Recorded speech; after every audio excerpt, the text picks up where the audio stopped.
ചെല്ലമ്മ ഇന്ന് ചന്തയിൽ പോയില്ലേ? പോണം. വരുമ്പോ എനിക്ക് എന്തോ കൊണ്ടുവരും. എന്തിനു വേണം? ഒന്നും വേണ്ട, ചുമ്മാ ചോദിച്ചെന്നേ ഉള്ളൂ.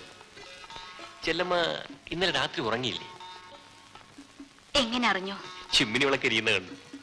ആരോ പാടുന്നത് കേട്ടല്ലോ എഞ്ചിൻ പുരയിൽ. ഞാൻ അറിഞ്ഞില്ലല്ലോ. ഓ കള്ളം, നല്ല പാട്ടായിരുന്നു.